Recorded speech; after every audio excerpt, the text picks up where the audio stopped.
The hall in Brussels shimmered with white light and polished marble. Banners read, 2025 Global Democracy and Leadership Forum. The room was full.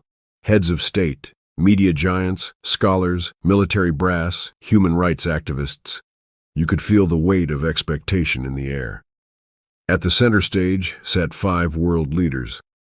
On the far left, U.S. Vice President Kamala Harris, dressed in navy, chin lifted high. And on the far right, Ibrahim Traoré, Burkina Faso's young president, military fatigues crisp, his eyes scanning the crowd like he already knew what was coming. The panel topic flashed across the screen behind them. Africa's role in global security. The moderator, a British journalist with too much confidence, opened, Vice President Harris, what's your take on Africa's emerging leadership? Kamala adjusted her mic, smiled tightly, and launched in. Africa is important, but let me be clear. If African governments want deeper partnership with the West, they must maintain democratic checks. There must be accountability, not strong men. The audience clapped politely. Traoré didn't flinch, but his fingers, resting on the armrest, curled slowly into fists. The air felt heavier. Something unforgettable was about to happen, and none of them were ready. A beat passed, then another. The moderator turned. President Traoré, your response? Cameras zoomed in. Live feeds ran across CNN, Al Jazeera, France 24, and TikTok Live. Traoré leaned forward, elbows on the table, gaze steady, not blinking, not smiling, just watching Kamala, like a soldier studying his battlefield. He spoke softly, but every word cut like glass. You don't scare me. A murmur rippled through the room. He didn't stop. Your threats come wrapped in diplomacy, but we know what follows. Sanctions, coups, propaganda. And when we resist, we become your undemocratic threats. Isn't that how you treat the rest of the world? Kamala's jaw stiffened. The audience froze. You could hear someone drop a pen. He continued. You don't get to lecture us about democracy while your corporations extract our gold, while our children die for the minerals inside your smartphones. A woman in the third row gasped. The moderator looked like he wanted to vanish. Kamala opened her mouth to respond, but the damage was done.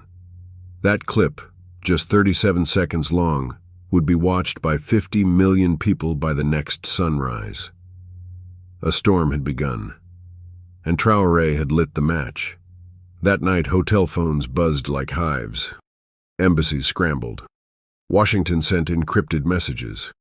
French diplomats requested clarification. NATO officials whispered about image containment.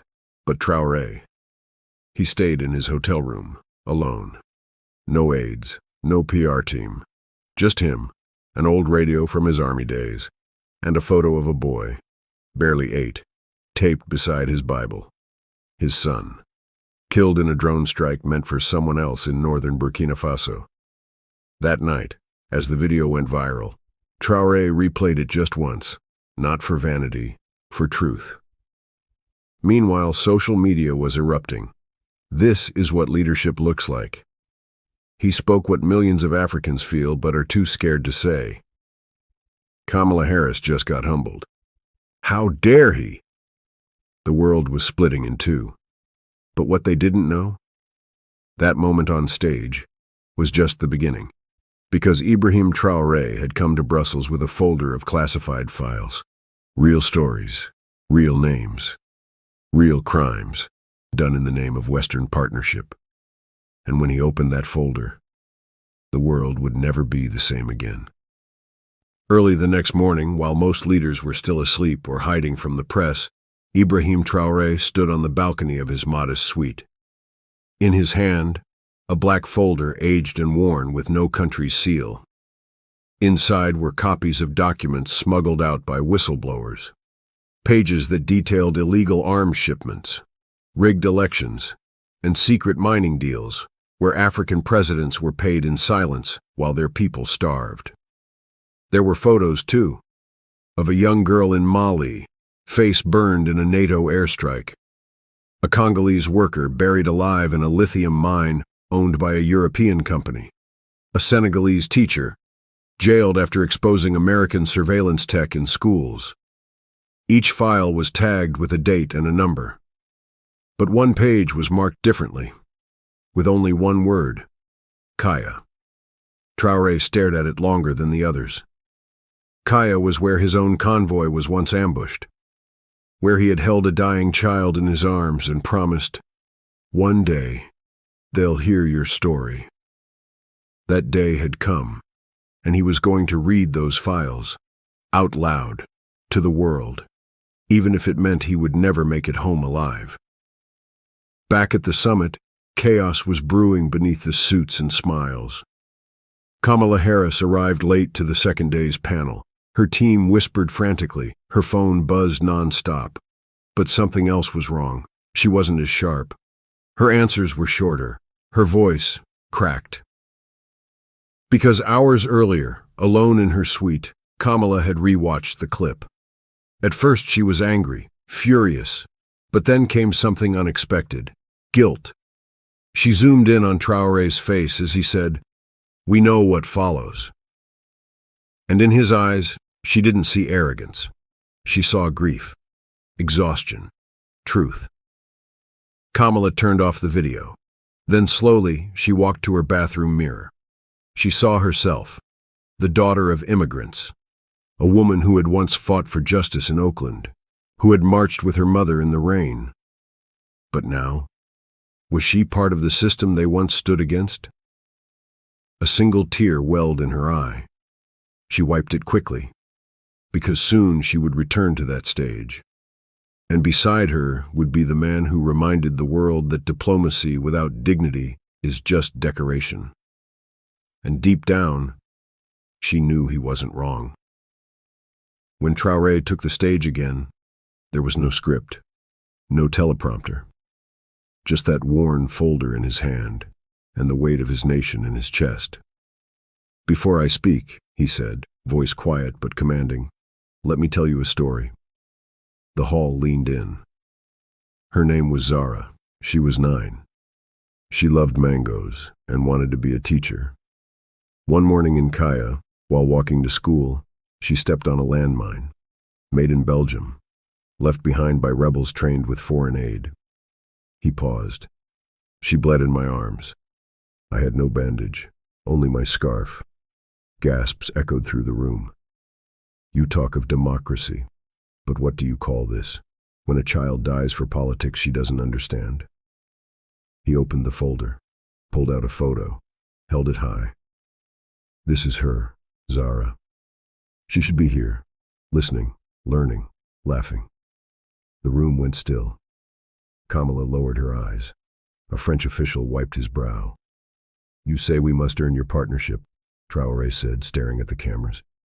"But maybe you must earn our forgiveness." And that's when the tears began. Not just from the Africans in the room, but from everyone.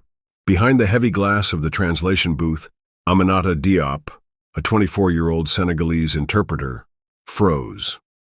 Her headphones trembled as Traoré's voice, soft but fierce, translated word by word into 5 languages.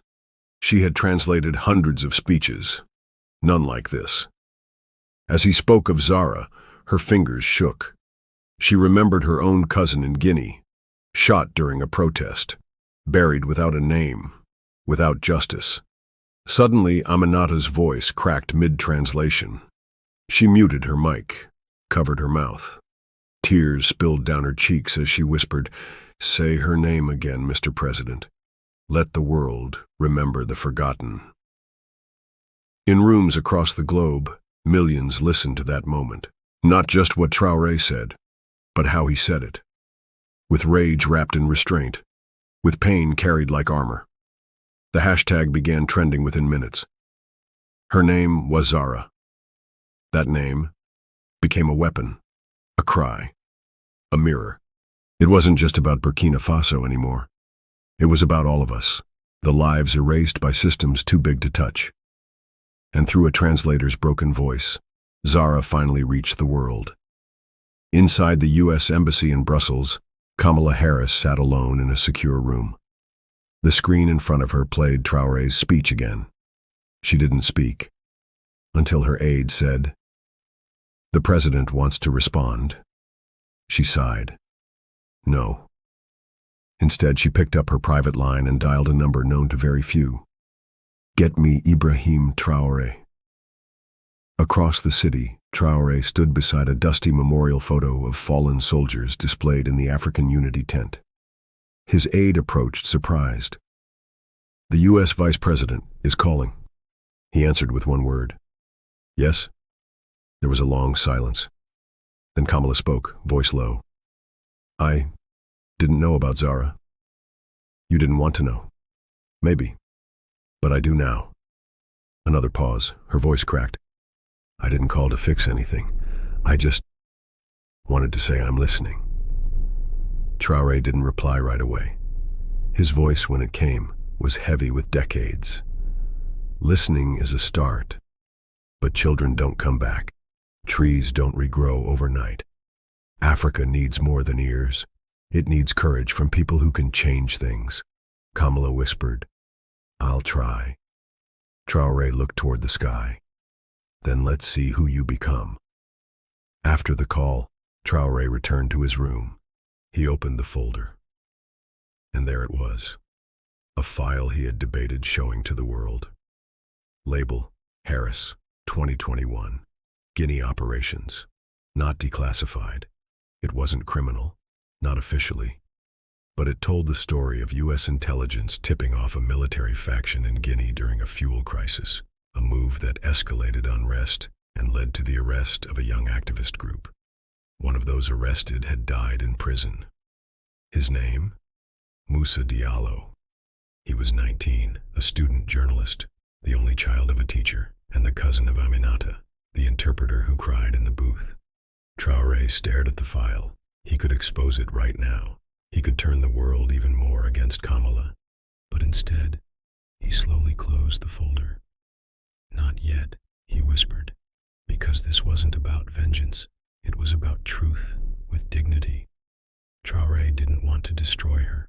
He wanted to wake her up. And somehow, maybe, just maybe, she was starting to stir. But the real storm was still ahead, because the next file in his folder had a European flag on it, and what it revealed would bring Brussels to its knees. That evening, as the conference hall prepared for its final day, Ibrahim Traoré sat alone in the green room. His eyes were fixed on the next file in the folder. This one was marked with a faded French flag. He opened it. Inside, reports on a secret agreement between French officials and an energy conglomerate operating in Niger, Burkina Faso, and Mali. The documents showed how French troops secured uranium mines not for peace, but to protect foreign contracts, even if it meant turning a blind eye to local massacres. Traoré flipped to a photo. 12 unarmed villagers lying in a ditch. A small body, arms stretched wide, face down in the red dust. The caption, Djibo, May 2023, collateral. He blinked, swallowed. That girl could have been Zara's sister. Could have been anyone's sister. He looked at the final page, a French signature, still in power. The door opened behind him. A journalist from Senegal entered. "President, are you ready for your closing speech?" He looked up, eyes fierce but wet. "Yes, but I won't be giving a speech." "Then what will you do?" He held up the file. "I will tell the truth, loud enough that no one can sleep through it this time." The main hall was packed. Global news networks were live streaming. Tens of millions were watching. The final panel began. But all eyes were on Ibrahim Traoré. No script, no suit. He walked on stage in his military fatigues, the black folder tucked under one arm, a small photo of Zara in the other. He stood at the podium. "I was told to give a speech today. I won't. Instead, I will give you proof." He opened the folder and read names. dates, locations. Then held up the photos. Gasps, shouts, murmurs. One EU representative stood and stormed out. Another tried to interrupt, but the audience, even the Western audience, hushed them. Then he said, "This is not anti-West, this is anti-lies, anti-extraction, anti-silence. I am not asking for pity. I am asking for partnership that is equal, just, human." Then Traoré paused, looked to Kamala Harris in the front row. "You told us to choose democracy. We will, but our version, one built on dignity, not donations with conditions." He held Zara's photo high one last time. This girl never saw a parliament, but she taught us something greater. That truth must never kneel. And the room erupted. For a moment no one moved. Then one man, the Prime Minister of Barbados, stood and clapped. Then the President of Chile. Then the former activist from Kenya. Soon the entire hall was on their feet, except one, Kamala Harris. She didn't clap. She stood, but walked slowly onto the stage instead. Traoré turned, surprised. She reached for the mic, eyes glossy. "I'm not here to defend. I'm here to learn. The world we built isn't working for everyone. And if we keep pretending it is, more Zaras will die." She turned to him. "I don't agree with all your methods, but I see your heart, and I hear you now." The applause was softer this time, realer. A kind of uncomfortable truth hung in the air. Two worlds had just touched, not through politics, but through pain. Backstage, Aminata the translator watched, hands over her mouth. In the control room, a CNN producer whispered, "This is history." In a quiet refugee camp in Burkina Faso, Zara's mother saw her daughter's picture on screen and collapsed to her knees, weeping. Traoré looked out at the world. He didn't smile. He just whispered, "Now, we begin." The forum was over. The headlines had spread like wildfire. Africa's voice roars in Brussels. Zara's story changes everything. Traoré, hero or heretic. That night, Traoré's flight was scheduled for 8:10 p.m., but he never boarded. As his motorcade approached the airport, a call came through. His aide answered and then stiffened. "Mr. President, they've arrested Aminata." "What?" "She was intercepted near the media center. They say she leaked documents, false charges. French intelligence is involved." Traoré's jaw clenched. He paused, then ordered, "Turn around." "Sir, it's not safe." Neither is silence. He leaned back, eyes burning. He had started this to speak for Zara. But now, Aminata was the next Zara. He knew the risks, the surveillance, the shadows that follow truth-tellers. But he also knew one thing. If he left now, it would tell every African girl with a voice, "You're on your own." And Traoré would never leave a voice behind. He canceled the flight.